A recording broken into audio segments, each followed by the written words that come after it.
আসসালামু আলাইকুম দর্শক শ্রোতা। রাসেল ভাইপার নামের একটা বিষধর সাপ, যে সাপটা কামড় দিলে 72 ঘন্টার ভিতরে আপনি না ফেরার দেশে চলে যাবেন, যে সাপটা ডিম দেয় না, যে সাপটা সরাসরি বাচ্চা প্রসব করে একসাথে 20টা 40টা এমনকি 80টা পর্যন্ত রেকর্ড আছে। এটা বাংলাদেশে ছিল না, বাংলাদেশের সংখ্যা খুবই কম ছিল। এখন প্রায় 25টা জেলায়, ঢাকার আশেপাশেও চলে এসেছে রাসেল ভাইপার।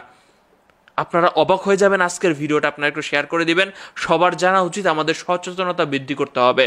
দর্শক শ্রোতা, আপনি অবশ্যই যে কোনো সাপকে হয়তো বা নর্মালভাবে গুরুত্বহীনভাবে আপনারা দেখেন, কারণ অনেক সাপের বিষ নাই, কিন্তু এই রাসেল ভাইপারের কর্মকাণ্ড দেখলে আপনারা অবাক হয়ে যাবেন। এতটাই বিষধর সাপ। সে অন্য সাপ যেমন মানুষ দেখলে পালায়া যায়, এ কিন্তু মানুষ দেখলে পালায়া যায় না, মানুষ দেখলে বরং তেড়ে আসে এবং মুহূর্তের মধ্যেই 1 সেকেন্ডেরও কম সময়ের মধ্যে কামড় বসায় দেয়। আপনারা অবাক হয়ে যাবেন।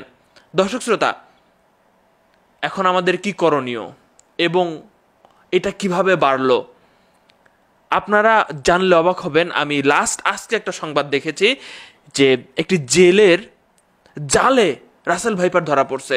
এটা বেড়ে যাওয়া আসলেই কিন্তু ভয়ের ব্যাপার। এই সাপটার এত বৃদ্ধি ছিল না।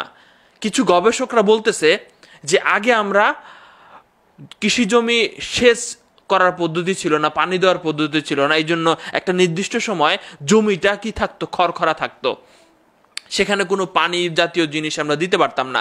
আস্তে আস্তে আমরা সেচ প্রকল্প বাড়াইছি। আমরা কিন্তু এক ফসলের জমি কখনো পরিত্যক্ত রাখি না, সব সময় আমরা ফসল জন্মাচ্ছি। তো এই সুযোগটা কিন্তু এরা নেয়। এরা ফসলের জমির মধ্যে থেকেই কিন্তু এইভাবে একদম সরাসরি ডাইরেক্ট বাচ্চা জন্ম দিচ্ছে।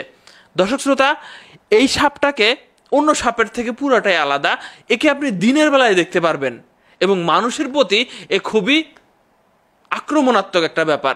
বিশ্বের বিষধর সাপের মধ্যে 5ম, কিন্তু হিংস্রতার দিক দিয়ে সব থেকে আগায়া। বললাম না, 1 সেকেন্ডেরও কম সময় নেয় সাপের কামড় দিতে। বাংলাদেশে ইতিমধ্যে অনেক মানুষ আমাদের ছেড়ে চলে গেছে এই বিষধর সাপের কামড়ে। আমাদের সচেতনতা বৃদ্ধি করতে হবে।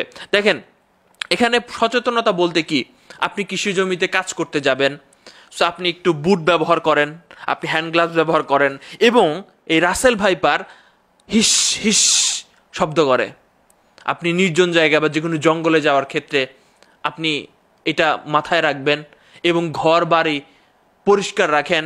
যাদের উপকূল অঞ্চলীয় বাসা আছে, যাদের আপনার নদীর পাড়ে বাসা আছে, তারা একটু সচেতন থাকবেন, কারণ তারা বেশি আক্রান্ত হওয়ার সম্ভাবনা বেশি থাকে।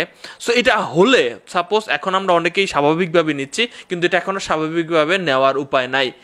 ওঝার কাছে গিয়ে সময় নষ্ট করবেন না, দ্রুত হাসপাতালে নিয়ে বলা হচ্ছে। আমাদের স্বাস্থ্যমন্ত্রী আজকে বলল যেখানে উপজেলা এবং জেলা পর্যায়ের হাসপাতালগুলোতে, স্বাস্থ্য কমপ্লেক্সে, সেখানে নাকি অ্যান্টিভেনম, এটার যে ঔষধ, সেটা নাকি মজুদ আছে। আমার ভাই সবসময় সন্দেহ হয়, কারণ আমরা অনেকেই দেখেছি, আপনি উপজেলা হাসপাতালে গেলেন, বললো যে অ্যান্টিভেনম সেটা নাই, এটার প্রতিরোধ করার জন্য আপনি জেলাতে চলে যান। জেলাতে যাইতে যেতেই সময় পার, আমরা এদিকে তো কালক্ষেপণ করি এবং বিভিন্ন ধরনের ব্যাপার স্যাপার তো করি।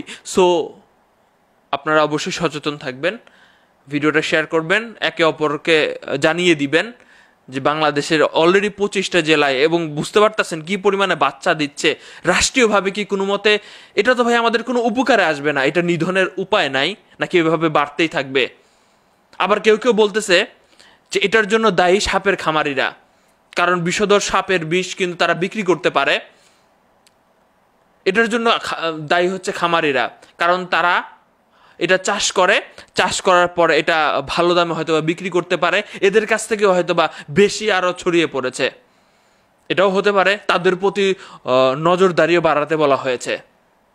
তো ভালো থাকবেন দর্শক শ্রোতা, আপনারা অবশ্যই কালক্ষেপণ করবেন না, দ্রুত হাসপাতালে নিয়ে যাবেন। এবং আপনারা নিজে, অনেকেই আছে যে অনেক গবেষণা করেন, সেটা করার দরকার নাই। ভালো থাকবেন সবাই। আমি সত্যি আমি ভয় পাইছি যে ঢাকা জেলার ভিতরে ঢুকতেছে, ঢাকার আশেপাশে আপনার প্রচুর পরিমাণে পাওয়া যাচ্ছে, জেলের জালে ধরা পড়তেছে, মানুষজন বুঝতেছে না।